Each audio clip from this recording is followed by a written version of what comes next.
ದಿನ ಒಂದೇ ರೀತಿ ಪುಳಿಯೋಗರೆನ ಟ್ರೈ ಮಾಡಿ ಅದರ ಟೇಸ್ಟು ನಿಮಗೆ ಮಾಮೂಲಿ ಅನ್ಸೋಕ್ಕೆ ಸ್ಟಾರ್ಟ್ ಆಗಿರುತ್ತೆ.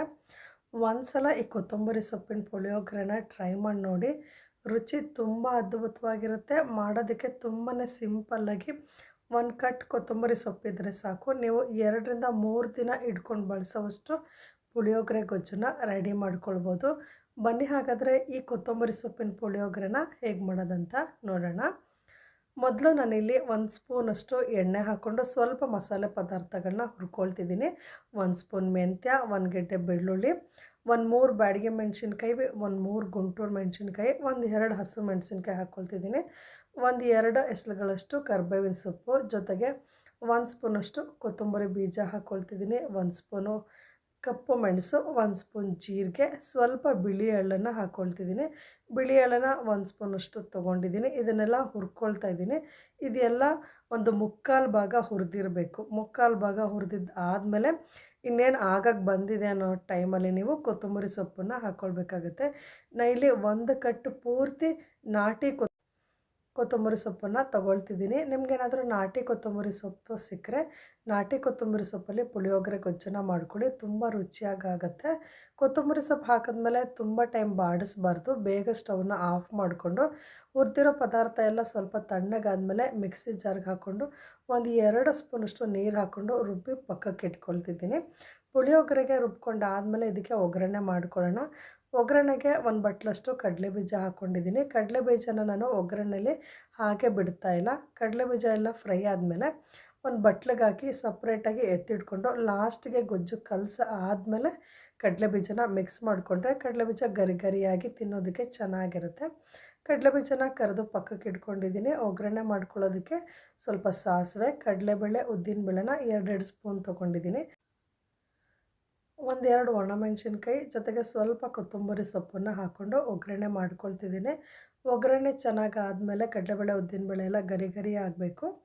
ಆ ಟೈಮಲ್ಲಿ ನೀವು ರುಬ್ಬಿಟ್ಕೊಂಡಿರ್ತೀರಲ್ವ ಸ್ವಲ್ಪ ಮಸಾಲೆ ಪದಾರ್ಥ, ಕೊತ್ತಂಬರಿ ಸೊಪ್ಪು ಹಾಕಿ ಗಟ್ಟಿಯಾಗಿ ರುಬ್ಬಿಟ್ಕೊಂಡಿರೋದನ್ನು ಒಗ್ಗರಣೆಗೆ ಹಾಕ್ಕೊಳ್ತಿದ್ದೀನಿ.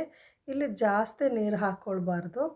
ಕುದಿಸೋದಕ್ಕೆ ತುಂಬಾ ಟೈಮ್ ತಗೊಳುತ್ತೆ. ಹಾಗಾಗಿ ರುಬ್ಬಬೇಕಾದ್ರೂ ಅಷ್ಟೇ ನೀವು ಆದಷ್ಟು ಕಮ್ಮಿ ನೀರು ಹಾಕ್ಕೊಂಡು ರುಬ್ಕೊಳ್ಳಿ. ರುಬ್ಬಿರೋ ಅಂಥದ್ದನ್ನು ಹಾಕಿದ್ಮೇಲೆ ಪುಳಿಯೋಗರೆಗೆ ಮೇಯ್ನಾಗಿ ಬೇಕಾಗಿರೋದೇ ಹುಣಸೆ ಹಣ್ಣಿನ ರಸ. 1 ನಿಂಬೆಹಣ್ಣಿನ ಗಾತ್ರದ ಹುಣಸೆ ಹಣ್ಣನ್ನು ನೀರಿನಲ್ಲಿ ನೆನೆಸ್ಕೊಂಡು ಅದರ ರಸನ ಒಗ್ಗರಣೆಗೆ ಹಾಕ್ಕೊಳ್ತಿದ್ದೀನಿ. ರುಚಿಗೆ ತಕ್ಕಷ್ಟು ಉಪ್ಪು, ಸ್ವಲ್ಪ ಅರಿಶಿನ ಪುಡಿ ಹಾಕ್ಕೊಂಡು ಚೆನ್ನಾಗಿ ಕುದಿಸ್ಕೊಳ್ಬೇಕಾಗತ್ತೆ. ನೋಡಿ ಈ ರೀತಿ ಗಟ್ಟಿಯಾಗಿ ಆಗಿದೆ. ಇನ್ನು ಸ್ವಲ್ಪ ಗಟ್ಟಿಯಾಗಿ ಆಗೋವರೆಗೂ ನಾವು ಕುದಿಸ್ಕೊಳ್ಬೇಕು. ಮಾಮೂಲಿ ಪುಳಿಯೋಗರೆ ಗೊಜ್ಜನ್ನು ಯಾವ ರೀತಿ ಕುದಿಸ್ಕೊಳ್ತೀವೋ ಅದೇ ರೀತಿ ಕುದಿಸ್ಕೊಳ್ಬೇಕಾಗತ್ತೆ. 1 ಗ್ಲಾಸ್ ಲಿಡ್ಡನ್ನು ಕ್ಲೋಸ್ ಮಾಡಿ 5 ನಿಮಿಷ ಸಣ್ಣ ಉರಿನಲ್ಲಿ ಕುದಿಸ್ಕೊಂಡಿದ್ದೀನಿ. ನಾನು ಮಧ್ಯ 2 ಸಲ ಸ್ಪೂನಲ್ಲಿ ತಿರುಗಿಸಿ ಮತ್ತೆ ಲಿಡ್ಡನ್ನು ಕ್ಲೋಸ್ ಮಾಡಿ ಈ ರೀತಿ ಗಟ್ಟಿ ಆಗೋವರೆಗೂ ಕುದಿಸ್ಕೊಂಡಿದ್ದೀನಿ. ಟೈಮ್ ಜಾಸ್ತಿ ಅಂತ ತೊಗೊಳ್ಳಲ್ಲ. 2-3 ನಿಮಿಷಕ್ಕೆ ಈ ಹದಕ್ಕೆ ಗೊಜ್ಜು ರೆಡಿ ಆಗುತ್ತೆ. ಎಷ್ಟು ಬೇಕೋ ಅಷ್ಟು ಗೊಜ್ಜಿಗೆ ಅನ್ನನ ಕಲಿಸ್ಕೊಂಡು ಉಳಿದಿರೋದನ್ನು ಇನ್ನೊಂದು ದಿನ ಮಾಡ್ಕೊಳ್ಬೋದು. ನಾನು ತೋರಿಸಿರೋ ಅಂತಹ ಅಳತೆಯಲ್ಲಿ 2 ದಿನ 5 ಜನಕ್ಕೆ ಆಗೋವಷ್ಟು ಗೊಜ್ಜು ರೆಡಿ ಆಗುತ್ತೆ. ಅಂದರೆ ಟೋಟಲಾಗಿ 10 ಜನಕ್ಕೆ ಆಗುವಷ್ಟು ಗೊಜ್ಜನ್ನ 1 ಕಟ್ಟು ಕೊತ್ತಂಬರಿ ಸೊಪ್ಪಲ್ಲಿ ನೀವು ರೆಡಿ ಮಾಡ್ಕೊಳ್ಬೋದು. ನೋಡಿ ಈ ರೀತಿ ಗೊಜ್ಜು ಮತ್ತು ಅನ್ನನ ಚೆನ್ನಾಗಿ ಕಲಿಸ್ಕೊಂಡಿದ್ದೀನಿ. ಅನ್ನನ ಉದುರುದ್ರಾಗಿ ಮಾಡ್ಕೊಂಡಿದ್ದೆ. ಆದಷ್ಟು ಪುಳಿಯೋಗರೆಗೆ ಅನ್ನನ ಉದುರುದ್ರಾಗಿ ಮಾಡ್ಕೊಳ್ಬೇಕಾಗತ್ತೆ. ಕಡಲೆಬೀಜನ ಕರೆದಿಟ್ಟಿದ್ವಲ್ವ ಅದರಲ್ಲಿ ಅರ್ಧ ಮಾತ್ರ ಹಾಕ್ಕೊಂಡು ಲಾಸ್ಟಲ್ಲಿ ತಟ್ಟೆಗೆ ಹಾಕ್ಕೊಳ್ಳೋದಕ್ಕೆ ಸ್ವಲ್ಪ ಎತ್ತಿಟ್ಕೊಂಡಿದ್ದೀನಿ. ನೋಡಿದ್ರಲ್ವ ಎಷ್ಟು ಉದುರುದ್ರಾಗಿ ಪುಳಿಯೋಗರೆ ಗೊಜ್ಜನ್ನು ಮಾಡ್ಕೊಳ್ಬೋದು.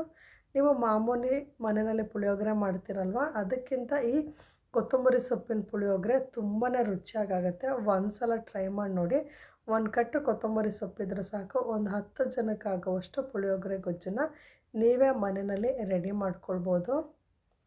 ನೋಡಿದ್ರಲ್ವ ಎಷ್ಟು ಸುಲಭವಾಗಿ ಪುಳಿಯೋಗರೆ ಗೊಜ್ಜನ್ನು ಮಾಡಿದ್ವಿ ಅಂತ. ಈ ವಿಡಿಯೋ ನಿಮಗೆ ಇಷ್ಟ ಆಗಿದರೆ ವಿಡಿಯೋನ ಲೈಕ್ ಮಾಡಿ, ಶೇರ್ ಮಾಡಿ. ಯೂಟ್ಯೂಬಲ್ಲಿ ನೋಡ್ತಾ ಇದ್ದರೆ ಪ್ಲೀಸ್ ಸಬ್ಸ್ಕ್ರೈಬ್ ಮಾಡ್ಕೊಂಡು ನೋಡಿ. ಫೇಸ್ಬುಕ್ಕಲ್ಲಿ ನೋಡ್ತಾ ಇದ್ದರೆ ಪೇಜ್ನ ಫಾಲೋ ಮಾಡಿ. ಮತ್ತೊಂದು ಹೊಸ ರೆಸಿಪಿಯೊಂದಿಗೆ ಮುಂದಿನ ವಿಡಿಯೋದಲ್ಲಿ ಭೇಟಿ ಆಗ್ತೀನಿ. ಧನ್ಯವಾದಗಳು.